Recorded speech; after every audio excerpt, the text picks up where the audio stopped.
इनकलाब जिंदाबाद जिंदाबाद जिंदाबाद, इनकलाब जिंदाबाद जिंदाबाद जिंदाबाद, सुनीता देवी जिंदाबाद जिंदाबाद जिंदाबाद, चंद्रिका भैया जिंदाबाद जिंदाबाद जिंदाबाद। आपका बटन कहाँ दबेगा, बैगन छाप रहेगा। आपका बटन कहाँ दबेगा, बैगन छाप रहेगा। क्यों पड़े हो चक्कर में, कोई नहीं है टक्कर में। रिकॉर्डिंग स्टूडियो गया।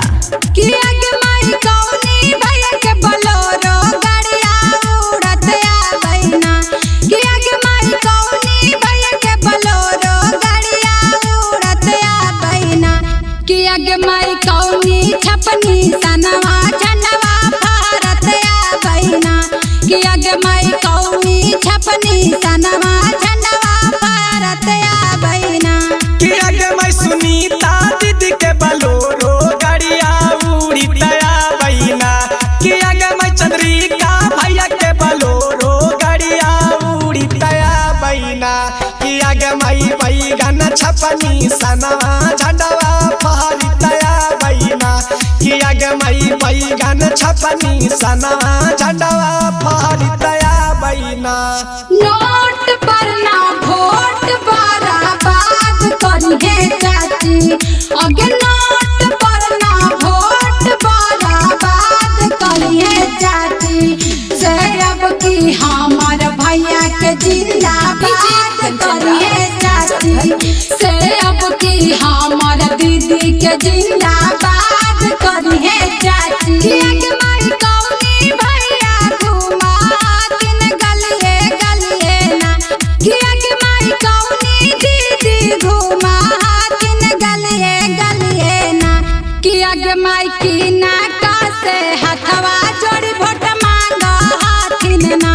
किया के माई की नाका से हथवा जोड़ी वोट मांगा हाथिन ना,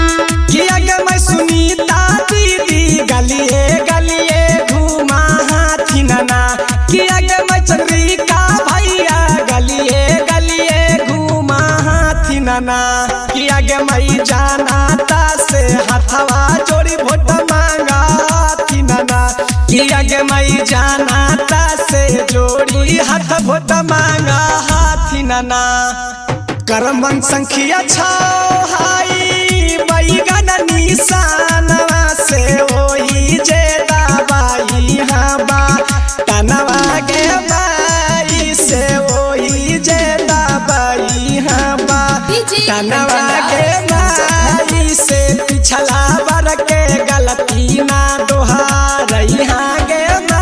किया के माई कौनी पाला चचवा से भैया खाड़े हाथिन ना, किया के माई कौनी पाला चचवा से दीदी खाड़े हाथिन ना, किया के माई कौनी पद के करमट उम्मीदवार हाथिन ना,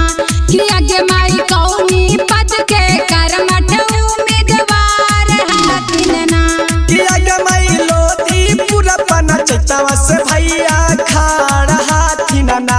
किया के माई लोधी पूरा पना चचवा से दीदी खाड़ हाथिन ना, किया के माई मुखिया पद के करमठ उम्मीदवार हाथिन ना, किया के माई मुखिया पद के करमठ उम्मीदवार हाथिन ना। गलियानी गलियानी घुमाथिन मानेला भैया, गलियानी गलियानी घुमाथिन चारा का भैया, लेके अपन बैगन छपनी सना जी चाचा ओही जे दबाई है जी, कर पारा चार भूलन गुंजन गा के गानावा जी, बैगन छप हई ना करनी सनावा जी, चाची ओही जे दबाई है पटनावा जी। बुद्धा रिकॉर्डिंग स्टूडियो गया।